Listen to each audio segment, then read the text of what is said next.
anos. A minha história é meio... escandalosa. Muito tempo atrás, comecei a fingir que estava apaixonado por uma garota. Mas, na verdade, fiz isso só para me encontrar escondido com a mãe dela. Ei, não atire pedras em mim ainda. Se você pudesse vê-la, me entenderia. Ela é gata demais. Mas agora o marido dela descobriu nosso caso e quer me matar. Não tô brincando. Mais ou menos 10 meses atrás, eu conheci uma garota linda pra caramba. O nome dela era Julia. E nós estudávamos na mesma faculdade, embora ela fosse 2 anos mais jovem que eu. A beleza da Julia é indescritível, cara. Quando ela andava pela rua, todo mundo virava a cabeça para olhar para ela. E, obviamente, muitos homens do nosso campus a veneravam. Mas, pouco depois, eu fiquei sabendo, pelos conhecidos da Julia, que ela não tinha namorado. Parece que ela nunca tinha se envolvido com ninguém. Na época, eu levei isso numa boa e simplesmente aceitei o desafio. Bem, tudo rolou normalmente. Eu dei um jeito de me apresentar para Julia, depois a convidei para sair e perguntei se ela topava namorar comigo. Nada demais, nada tão interessante. Sabe, eu me considero um cara esperto. E vai por mim, eu sei exatamente como fazer as pessoas gostarem de mim. Então, comecei a namorar aquela gata. Mas, depois de uma semana, me dei conta de que na vida não existe nada perfeito mesmo. Quando eu tentava prender a atenção da Julia, percebia que ela era a introvertida mais fechada de todos os introvertidos que eu já tinha visto na minha vida. Mas, como você já deve ter imaginado, eu sou bem falastrão, então, durante algum tempo, o silêncio da Julia não me incomodava muito. Eu nem ficava chateado quando via que ela não estava prestando atenção em mim, e sim ouvindo alguma coisa dentro da cabeça dela. O mais irritante é que ela não deixava ninguém encostar um dedo nela. Tipo, nem eu. E quando a gente ia ao cinema para assistir a um filme de terror, ela não pegava na minha mão nos momentos mais assustadores. E pode crer, eu a tinha levado para ver um filme bem assustador. Eu nem podia dar um beijo no rosto dela. Quando eu tentava, a Julia congelava ou não reagia ao que estava acontecendo. Era como se eu estivesse tentando beijar uma boneca de porcelana maravilhosa, porém fria, se é que você me entende. Então, após um mês nesse lenga-lenga, eu já estava pensando em como terminar nosso relacionamento. Mas aí, minha namorada me convidou para jantar na casa dela. Aquilo me pegou de surpresa. Até então, eu nunca tinha pisado na casa dela, eu morava na faculdade e a Júlia tinha um carro. Ela tinha ganhado de presente dos pais no seu aniversário de 18 anos. Então, nunca precisei levá-la até em casa. O convite dela pareceu bem estranho para mim. Mas pensei, vai que ela veio de uma família bastante conservadora? Quem sabe ela precisa me apresentar para os pais primeiro, para depois se comportar como uma namorada normal. Eu topei ir à casa da Júlia. E essa é a virada da minha história. Minha namorada me avisou que o pai dela estava trabalhando até tarde e que passaríamos a noite com a minha mãe. Vou chamar a mãe dela de... Senhora Crowley. E eu pensei que seria legal causar uma boa impressão, então escolhi minhas roupas mais decentes, comprei flores e passei na padaria para comprar um bolo gostoso.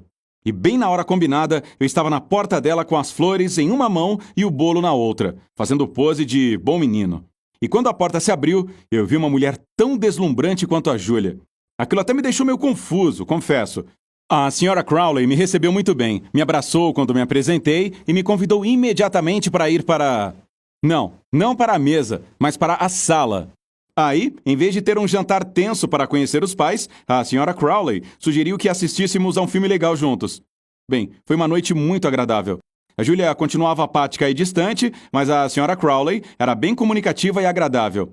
Ela era 18 anos mais velha que eu, uma diferença enorme, mas nem parecia. A senhora Crowley era falastrona, que nem eu. Depois que tomamos nossa segunda xícara de chá, a Júlia nos deixou sozinhos por um instante, e a senhora Crowley reclamou que estava cansada daquela vida de dona de casa. Depois, ela comentou que sentia falta de conversar com alguém interessante como eu. Ao mesmo tempo, mexeu distraidamente no meu cabelo. E aquilo me fez arrepiar. Não tinha como ela ser mais clara. Eu entendi o recado e vi que ela estava afim de mim. É que, além de esperto, eu também sou bastante perceptivo. E como a Júlia podia voltar a qualquer momento, anotei meu número de telefone para a senhora Crowley e ela disse baixinho para que eu a chamasse de Natalie. Mas claro, nunca na frente da Júlia. Não vou perder tempo explicando que, claro, eu entendia que toda essa situação estava errada, mas o ser humano é contraditório por natureza. Eu já estava cansado da indiferença da Júlia e o interesse óbvio da mãe dela por mim me fez ter coragem. E eu até gostei da ideia. Eu já estava até mesmo imaginando as coisas picantes que poderiam rolar entre a gente. Até que no fim da noite eu vi o Sr. Crowley, o marido do qual eu quase tinha me esquecido. De modo geral, ele era, digamos, um cara grandalhão, de quase 2 metros de altura.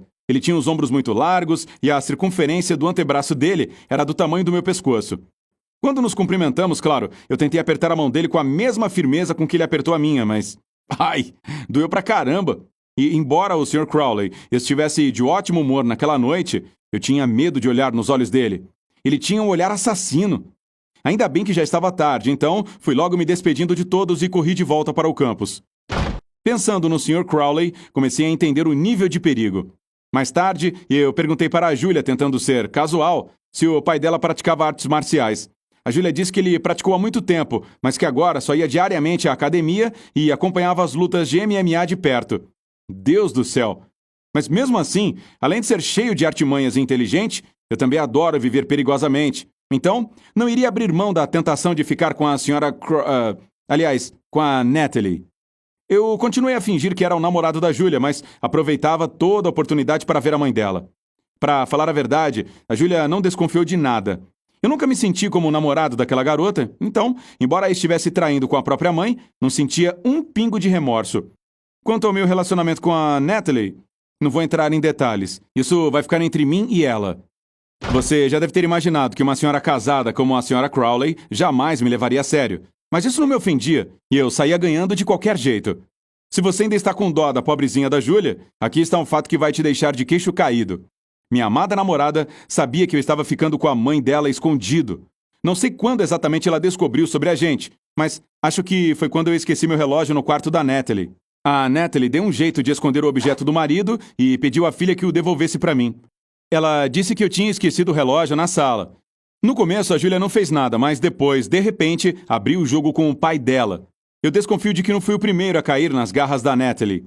E essa desconfiança foi confirmada, pois o Sr. Crowley acreditou na Julia imediatamente sem questionar. Aí, ele entrou no carro e foi direto para o campus onde eu morava.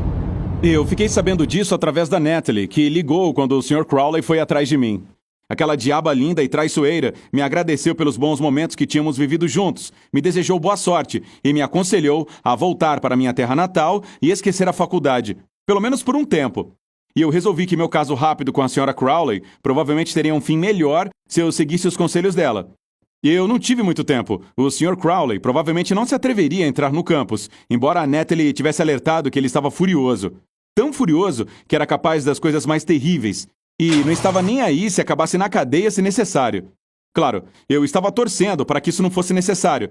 Na verdade, eu faria de tudo para evitar me encontrar com ele. Arrumei minhas coisas, pedi ao meu colega de quarto para inventar alguma desculpa, para explicar na faculdade porque eu estaria ausente por algumas semanas e corri para a saída do campus. E adivinha o que eu vi? O carro do Sr. Crowley já estava lá. Eu voltei na hora e nem tive tempo de verificar se ele estava no carro ou se já estava percorrendo o campus com um bastão na mão, ou um machado, ou qualquer outra arma apropriada para matar o amante da sua mulher. Eu tive que deixar minhas coisas no quarto e pedir ao meu colega de quarto para sair comigo do campus. Para me disfarçar, resolvi raspar a cabeça e tirar a barba. Com isso, me tornei um cara desconhecido. Vesti algumas roupas largas e acinzentadas, torcendo para que elas me deixassem ainda mais irreconhecível, e saí do campus com meu amigo. E lá estava o Sr. Crowley, em pé, perto do carro com a porta aberta. Aposto que ele tinha um bastão lá e estava pronto para pegá-lo assim que eu passasse. Mas eu não estava sozinho. Tentei me esconder atrás do meu amigo, mas o Sr. Crowley nos viu. E é até compreensível, não havia mais ninguém por perto. Meu coração parou quando ele olhou para minha cara. Mas, graças a Deus, ele não me reconheceu. E meu amigo e eu passamos, da forma mais casual possível. Depois de tomar todas essas precauções, consegui voltar para casa em segurança. A Julia não sabia onde eu morava, então estou seguro e tenho intenção de voltar para a faculdade em breve. Obrigado por ter ouvido minha história. Escreva nos comentários se você acha que eu deveria dar queixa na polícia. Eu sei que isso não seria legal da minha parte, mas